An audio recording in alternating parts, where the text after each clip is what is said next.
তিনিচুকীয়া জিলাৰ ডিগবৈ দাঁতিকাষৰীয়া টিংৰাই ২ নং অসমীয়া গাঁৱৰ নিবাসী যুদ্ধবীৰ ৰাণালৈ নেপালী ভাষাত সাহিত্য একাডেমী বঁটা। নেপালী সাহিত্যৰ লোক সংস্কৃতি গ্ৰন্থৰ বাবে এই বঁটা। যুদ্ধবীৰ ৰাণা এগৰাকী ভাস্কৰ্য শিল্পী, চিত্ৰশিল্পী, গীতিকাৰ, কবি। ডিগবৈৰ পৰা নিতুমণি শইকীয়াৰ ৰিপৰ্ট।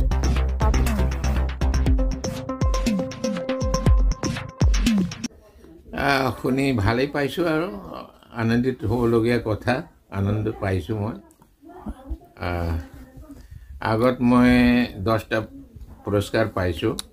মোৰ মানে মাত্ৰ সাহিত্য নহয়, সংস্কৃতি আৰু মোৰ কলা, চিত্ৰকাৰী আৰু কাষ্ঠশিল্পত মোৰ হেৰি আছে, কাষ্ঠশিল্প, তাৰপিছত ভাস্কৰ্য শিল্পও মোৰ আছে। এইবোৰ চব কাম কৰি গৈ আছোঁ। শেষত এতিয়া বুঢ়া কালত সাহিত্য চৰ্চা কৰোঁ বেছিকৈ। এতিয়া চকুৰ ইমান কাম নকৰে, শৰীৰো ইমান কমজোৰ হৈ গ'ল, গতিকে আন কামবোৰ, মূৰ্তিৰ কামবোৰ এৰিলোঁ। এতিয়া চকুৰে চিত্ৰকলা এৰিলোঁ, এতিয়া ভাস্কৰ্য কলা এৰিলোঁ। এতিয়া সাহিত্য চৰ্চা যিমান পাৰিছোঁ কৰিছোঁ আৰু কৰি গৈ আছোঁ। যেতিয়ালৈকে মই পাৰিম তেতিয়ালৈকে কৰি যাম, গৈ আছোঁ। চাবলগীয়া এইটো গল্প এটা সংগ্ৰহ আছে এটা। তাৰপিছত ডিগবৈৰ জন্ম কেনেকৈ হ'ল, কেনেকৈ হ'ল ডিগবৈত, তাত বাহিৰৰ পৰা কেনেকৈ মানুহ আহিল, ডিগবৈত নেপালী মানুহৰ আগমন আৰু তাৰ নেপালী সমাজৰ এটা বুৰঞ্জীমূলক কিতাপ লিখিছোঁ। এইটো বিষ্ণু মন্দিৰ, ডিগবৈ নেপালী বিষ্ণু মন্দিৰে প্ৰকাশ কৰিব। তেওঁবিলাকৰ হাতত আছে এই পাণ্ডুলিপি। আৰু এটা কবিতা সংগ্ৰহ আছে, সেইটোও আছে। তাৰপিছত গীত সংগ্ৰহো আছে। 3-4টা আৰু dictionary, Nepali to Nepali dictionary আজিলৈকে হোৱা নাই। সেই কিতাপখন সম্পাদন কৰি শেষ কৰি থৈ আছোঁ। এতিয়া গোৰ্খা ডেভেলপমেণ্ট কাউন্সিলে ছপাই দিম বুলি কৈছে। যদি ইহঁতি নোৱাৰে, আকৌ নেপালী সাহিত্য সভাই ছপাই দিম বুলি এইমাত্ৰ খবৰ পালোঁ মই।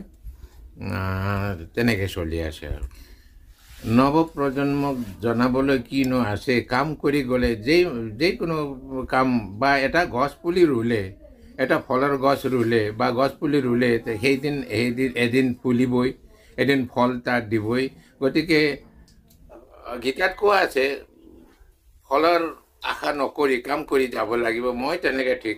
মই আজি পুৰস্কাৰ মই পালোঁ, যদিও মই আজি সুখ অনুভৱ কৰিছোঁ, কিন্তু মই পুৰস্কাৰৰ কাৰণে লিখা নাই। মই নেপালী সমাজৰ, নেপালী ভাষা, সাহিত্য, লোক সংস্কৃতি, লোক সাহিত্য এই লোক হৈ গৈ আছে। মাত্ৰ নেপালী ভাষাৰ নহয়, অসমীয়া ভাষাতে হওক, বাংলা ভাষাতে হওক বা সংস্কৃতিতে হওক, সকলো মানে গোষ্ঠীৰ যিটো মানে লোক সংস্কৃতি, লোক সাহিত্য, এইটো লাহে লাহে মানে আঁতৰি গৈ আছে আমাৰ পৰা। গতিকে এইবোৰ ভালদৰে চলি থাকক বুলি মই এইবোৰ চেষ্টা চলাই আছোঁ, লিখিছোঁ।